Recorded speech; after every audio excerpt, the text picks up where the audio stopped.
I would like to introduce a very, very interesting family and a mom of little Harper, Alyssa Cendrowski, who lived in Beijing for 5 years and just recently came back to America. Yes. And join the World Speak community. And join the World Speak.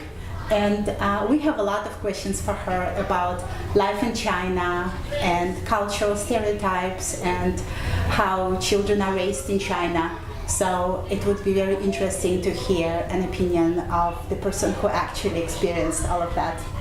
How did you came to work in China? So it's an interesting story.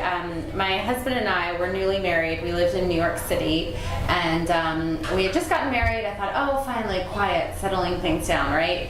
And then one day he comes home from work.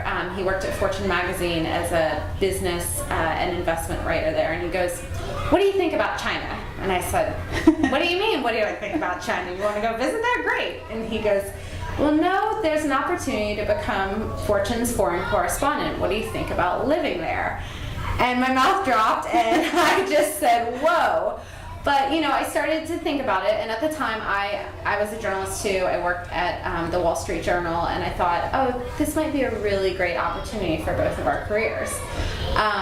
So, you know, we went forward with it, and 3-4 months later, we're on a plane to go live in Beijing. So I covered Alibaba, which is known as the big e-commerce platform, Tencent, which is the maker of WeChat and is the world's largest video game maker. And these companies were really exciting to watch them, you know, move. It was basically like covering Amazon and Facebook here. So it was really exciting. What cultural stereotypes did you brought with yourself? Did you bring with yourself, and how they were changed or stayed the same? That's a great question, and there were lots of them.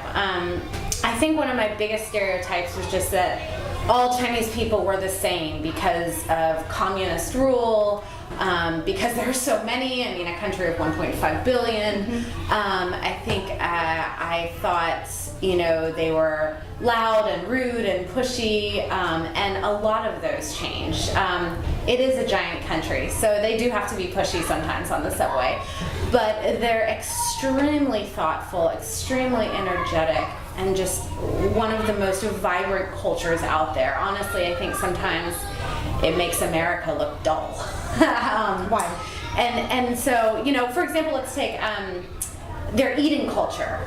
So much is done around the table, and there's not just one type of Chinese food. You know, there are hundreds of types of them, and people in America might think that slurping is rude, but that's how you drink your soup there. You drink it, and it's thought of as you know, a good thing to do because the chef can hear you and see that you're enjoying it. So, you know, little things like that. Another stereotype is, you know, people said, oh, they're not welcoming to foreigners.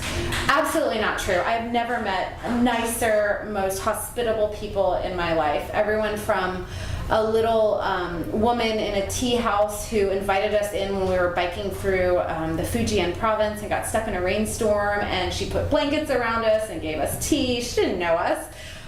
To our next door neighbor who always invited us in for some homemade miantiao or noodles, and watched Harper like she was her own granddaughter. The culture was so welcoming. How do you explain strength of China and the fact that they've risen to power so much culturally and as a national character? Where do you see the reasons for this success or situation? Yeah, I think one of the biggest assets of China is their speed. People think in a communist country that things are very bureaucratic and go slowly, and that is true in some sense on the government side. But I think particularly on the business side, ever since the opening up by Deng Xiaoping, you know, marketplaces have thrived, and particularly the technology sector, which is what I covered for the Wall Street Journal there, and it was just the speed at which people changed and adapted was absolutely, it makes America look like the slowest country in the world at times. And so I think that's one of the reasons is that, you know, you have a large workforce, you have very motivated people who are intelligent and working hard, and they want to make these things happen. It's exciting for them. Motivated. They're extremely motivated, and I think that's the reason that all of a sudden it's, whoa, where did China come from? They've been studying, they've been watching, they've been learning. And everyone says, oh, China's a copycat in some sense. And yes, there is some of that, but there's also true innovation happening there. I mean, one of the things that I miss being back here in America is an app called WeChat, which is their social network, and it has everything on there. It's basically your Facebook and your WhatsApp and your Venmo and more all combined. And so I moved back here, and everything seems so slow and cumbersome, having to use credit cards. They don't use credit cards. They pay with their phone in an instant. Those types of things really show that China is innovating and in some ways ahead of America in some sectors.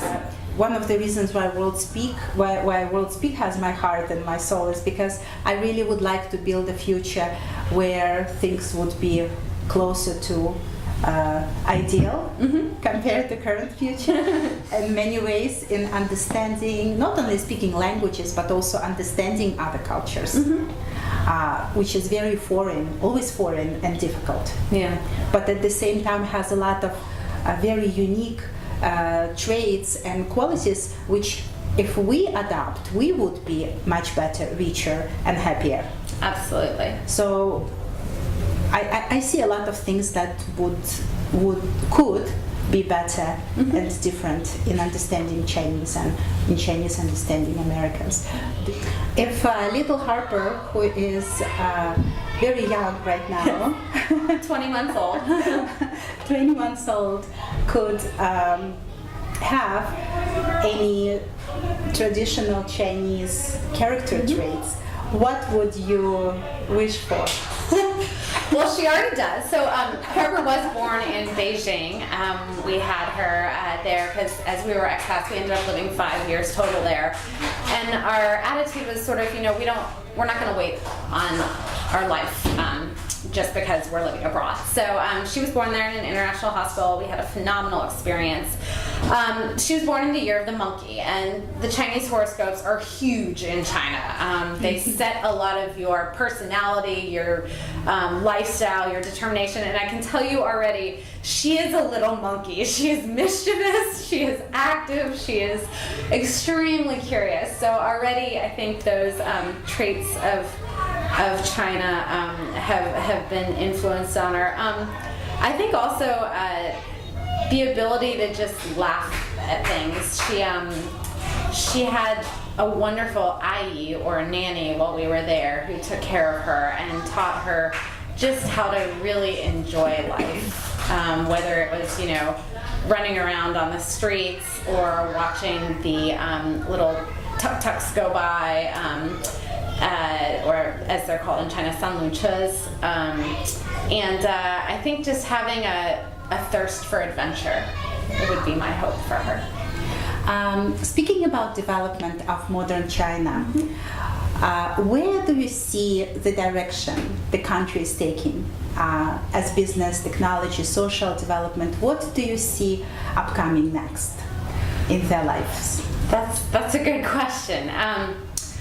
I think what we're going to see is more of, particularly with Xi Jinping staying in power for the foreseeable future, I think we're going to see more of a nationalistic economy. And what I mean by that, and you're already starting to see some of it, is before Chinese companies would often use U.S. products and then either try to replicate them or make a better version. I think there's more of an onus now on Chinese companies to make Chinese products and use Chinese products. So for example, the semiconductors, chips that are in a lot of technology right now is a huge battleground there. I think you're going to see them really ramping up their investment in that and coming up with their own chips. Phones, they're already doing this with ZTE. Is a big Chinese company. Huawei, it has some phenomenal phones out there, and so I think you're going to see more and more of that, of Chinese products that China will use, and then try to market it to the world. But first, they'll try to, get it at home. And while I think there's still, I think the biggest challenge for that is going to be there's still a stereotype, even among Chinese citizens, that their products are not as superior as others. And while I think that's a fair criticism in certain instances, in others, they're really doing well with some products. And so I think it's going to be really interesting to watch on that front. So you're talking about them wrapping up the investment they did in other countries and turning it to China and developing Chinese products for China. And then possibly to export, but I think they'll focus first on their own population. I think a lot of it goes back to national security too. If you can develop and keep everything in, then you're limiting exposure outside, and that's something that they're very, very keen on, particularly as we're seeing as this trade war is playing out and national security or international security issues. So that'll be interesting to watch. Politically, you're seeing the walls sort of close in right now, and so I don't know how that plays out on that level. But I think on an individual level, there's definitely a curiosity and an opening. Here in Los Angeles, I've been so encouraged by the amount of Chinese that I hear on the playground, in stores. People who, when we say that our daughter is, going to a Chinese-only daycare program, are like, "Oh my God, that's so smart! China's taking over the world, and so it's really good that she'll learn that." I do think learning Chinese can only help. And it doesn't just mean the language. I mean, heck, I tried to learn Chinese, and I'm not fluent by any means, but I can get around some, and I think a little goes a long way. But understanding culture, understanding history, having that cultural relativism of understanding why certain things are the way they are can really help. And that you can do on your own. You don't have to have a political system or a university degree or anything. You can just start it at home, and that's the beauty of it. What I see is a very complex picture, actually, because with academia cooperating and lots of students coming from China, as well as American professors and students going to China, and the business world cooperating, and a lot of cooperation is happening, the actual understanding of Chinese culture is still not there. Yes, absolutely. And the other way around, the understanding of American culture is not there. It's kind of, we are doing things together, but we don't get each other. Yeah. And that's where I think we need to kind of try to achieve that. It's very hard because when I'm thinking, why is it happening? The only reason I see is because we're very much in our own system of values and priorities and how we were raised. And in order for us to understand another system, we actually have to leave that system and get into that other system and try to see it from their perspective. That's the only way to actually understand another culture and see other culture. If we just leave our bodies, leave our systems, and try to imagine how they feel, they see the world, and why they see the world in this particular way. Otherwise, everything would be always superficial, and there will never be real deep meaning to things. And we can always criticize or think we are prior just because we don't get it. Right. And I do think in that way, that's another thing that being in China gave me perspective on is the Chinese people are very interested in world events and world news. Everything feels so insular being back in America. I mean, I listen to the news and 90% of it is about America, whereas in China, even under the communist system, you had a much more worldly sense for things. I was learning about what was going on in Southeast Asia just as much as I was learning about what was going on in, Croatia and South America. So I feel there was definitely a better sense of a sort of a global community. Power to global community. Yes. Thank you.